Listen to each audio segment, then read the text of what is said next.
We can all feel it. The people are starting to wonder if Trump really is the America First hero he claims to be. It's like there's a shadow Trump or a bizarro Trump pulling the strings for a global agenda.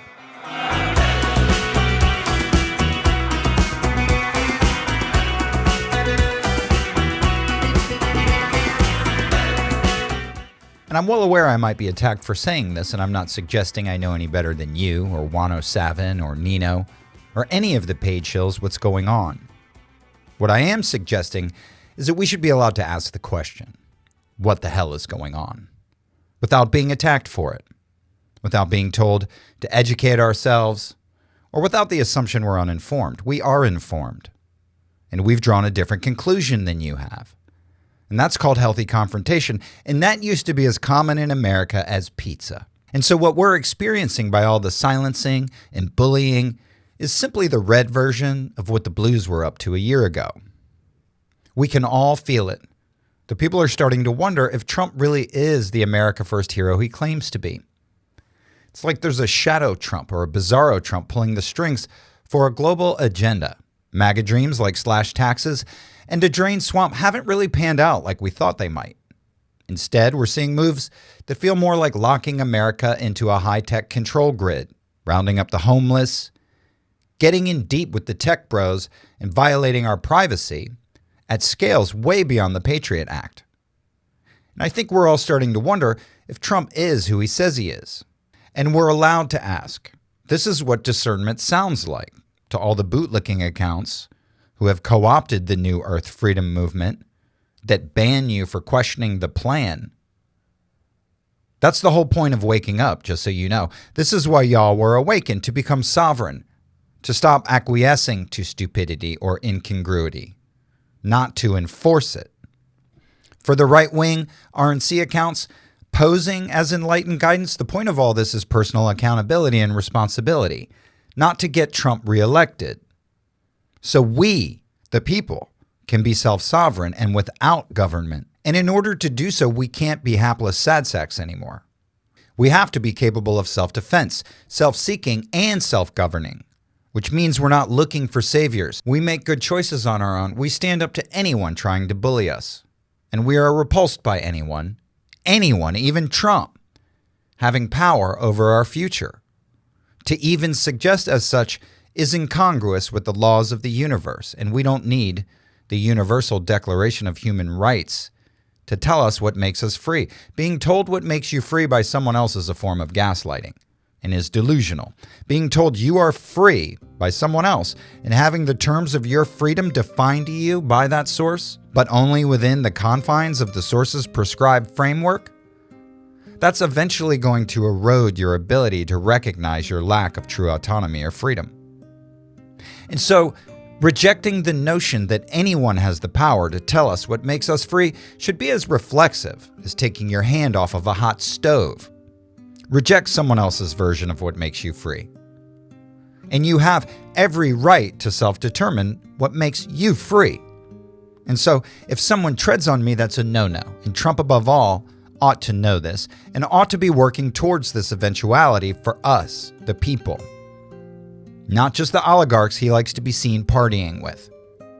However, the lack of progress thusly seems to be pointing at a different eventuality. Either way, we're watching. Are you setting us free, or are you attempting to assert more control? We've given the process grace, which is what we do. We trust until the bond of trust has been broken. And we're teetering at this point. The bond has suffered many, many micro breaches and is hanging by a thread. And once that bond is broken, who knows what comes next? And so, if it doesn't make sense, we have to call it out. If it feels off or not right, we can't sit quietly and hope it fixes itself anymore. We have to call it out. Going along with the village idiots is what got us into this mess in the first place. Time for the dragons to start chiming in and calling bullshit on this ridiculous plot. We have to call it out. Think about it. It's what Trump himself would do. At least the good Trump. It's what good Trump would do. If he saw some bullshit, he'd call it out. And if good Trump is even still with us, It's what he'd expect from the American people, even if who we're calling out is Trump himself. We've come too far at this point. The toothpaste does not go back in the tube. We can't continue to be lied to as a people. We can no longer tolerate the fake system of the Matrix. We can't allow our government to get away with this crap. I'm not trying to provoke discouragement. I'm merely surfacing the discussion. We can't be browbeat into our beliefs. We have to discern, formulate, and then have the courage of our convictions. And we can't let them lie to our faces anymore. Living in America is a scam. Living in America feels like a subscription service that keeps raising the price and removing the features. A quote I borrowed from @RPN on X. Taxes are fake and stupid. Food prices are kayfabe inspiring. It's like watching professional wrestling. You literally have to pretend food prices are real in order to pay them. Energy and water bills are crushing everyone, especially families, in 2025, whom Trump claimed he would protect. We all know the dark thrives on keeping costs high to control us. That's both the how and the why money is used to enslave humanity. The question is Trump allowing this economic torture to happen in service to the dark agenda? How could he not know how badly the people are struggling? He did say many times that he loves the people. At this point, the suffering and exploitation in America have gotten so out of control purely based on financial causes. And we all know they've been printing money worth nothing since we got off the gold standard in 1971, and even further back than that. The point is, if it's all worthless currency, why can't it still be used to settle our debts until a value-backed currency is put in place? If it's so easy to print money out of thin air, depositing a large sum in the accounts of every American citizen could effectively be painless. We've created the networks. We've been doing it for the citizens of dozens of other countries for decades. It would probably take fewer than 20 clicks of a mouse to make it happen. The process has been so refined because our government has been doing it for the citizens of other countries, again, for decades. That's what USAID and DOGE showed us. They had a seamless network to deposit our tax dollars everywhere on Earth. But when it comes time to put that money back where it came from, back in our accounts, it's been crickets, nothing, complete silence. And those crushing bills do raise some red flags. We know fraud vitiates everything, every deal, every debt, every law, every agency that exists in America was built on fraud and ought to be null and void. Yet Trump seems to be honoring these old deals. We're told over and over that it has to be done by the book. Well, why do everything by the book when the book was written by criminals? If the goal is to be free of our captors, why are we doing everything by their book? Again, if criminals were the ones who wrote the book, tell me why we're doing it by their book. His inaction on overturning these scams, again, raises questions. Operation Warp Speed funneled billions to Pfizer and Moderna for COVID vaccines. And I, for one, haven't forgotten. The most basic and fundamental, stupidly obvious question of all about this is, why isn't the COVID jab illegal by now? Why even keep COVID policies around when people want answers? They want arrests. They want redemption. They want to be reunited with their families. They don't want more jabs. Why is there still any debate? Any remaining debate? Why is even the slightest shred of doubt still lingering on this subject? Many congressional staffers hold dual or both U.S. and Israeli citizenship. Why?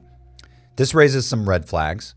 How can they swear oaths to two constitutions without serving some sort of global dark agenda? Kind of seems like foreign influence.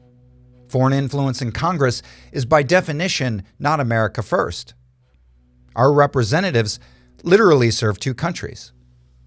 And this is crazier than lobbying, and lobbying is absolutely cognitive dissonance evoking.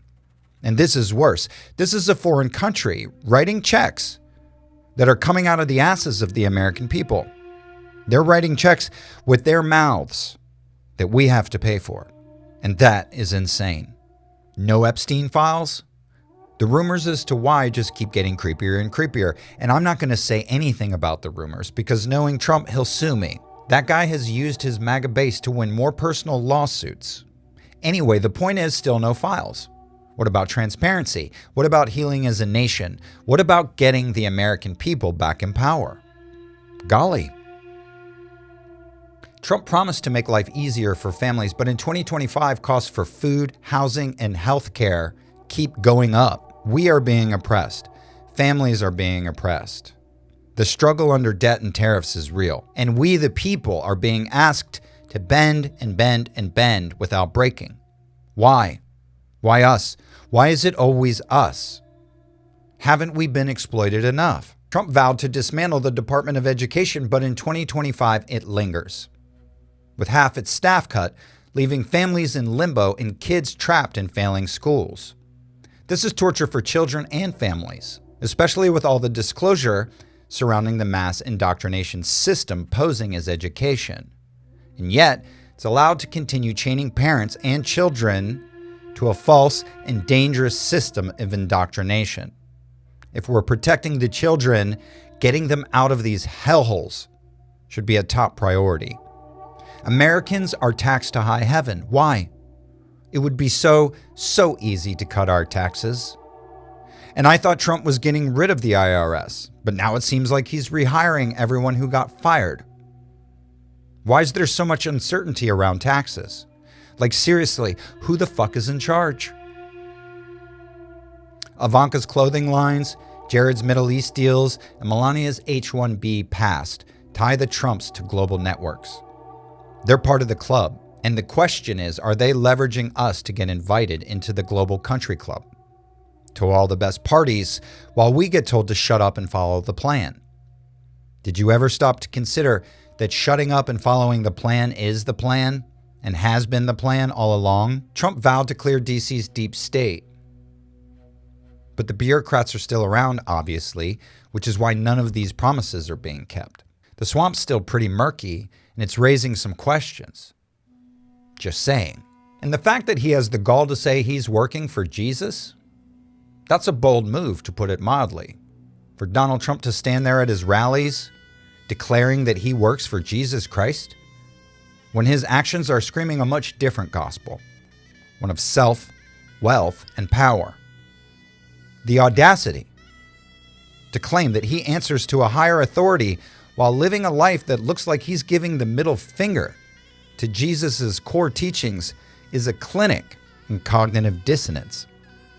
Jesus, the guy who kicked over the tables in the temple to protest greed, who called out the religious elite as a den of vipers, and who told the rich to give it all up for the poor, that Jesus. Trump's got the gall to invoke him while flaunting gold-plated penthouses, cozying up to the powerful, and slinging insults like a reality TV villain. It's funny how the neo-Christians all skipped Bible study on the day kicking over the tables was discussed. They must have had an XRP workshop to go to instead.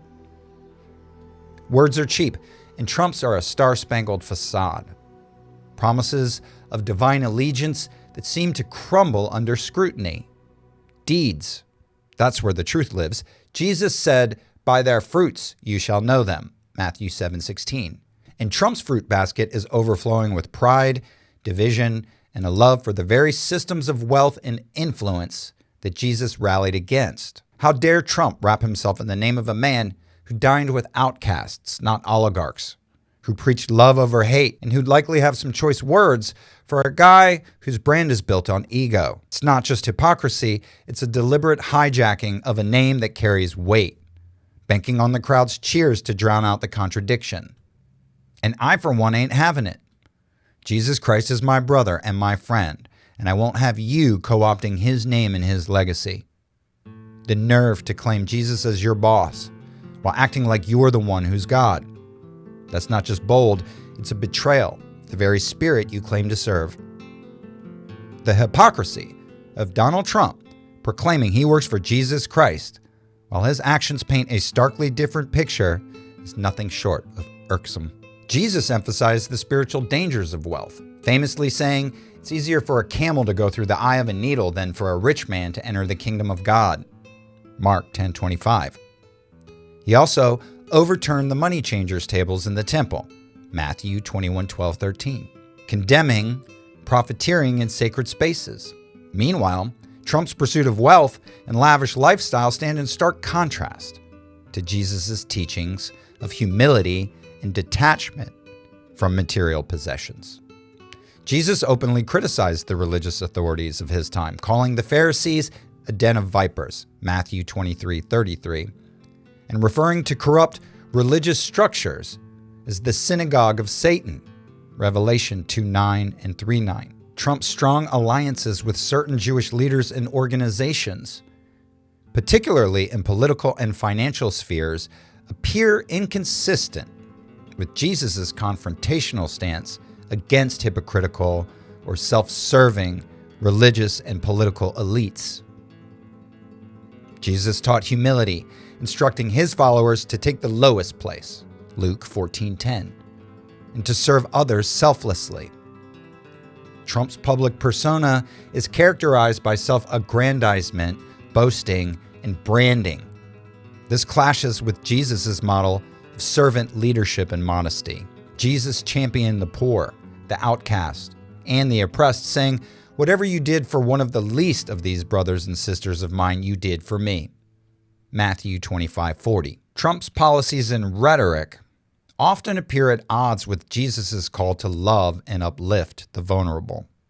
Jesus preached forgiveness and reconciliation, saying, "Love your enemies and pray for those who persecute you."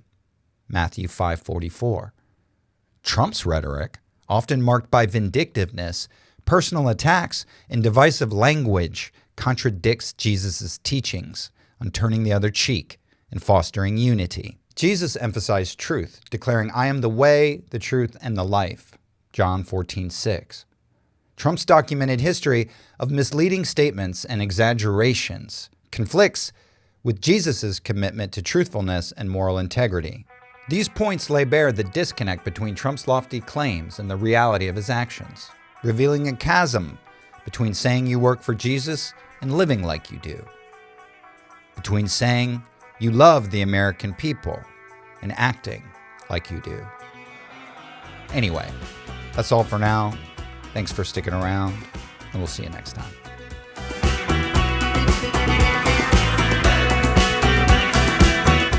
Hey everyone, welcome back again. Anyway, I just wanted to hop on real quick and let you know that the audiobook is very nearly completely finished. And can you believe I finished it? I mean, I said a year ago I was going to get it done, and I did. I got it done. Almost to the year. I mean, the paperback came out on August 21st, and what is it, the 20th? So it's almost a year to the day. Anyway, it's coming soon, and when it does, get yourself a copy.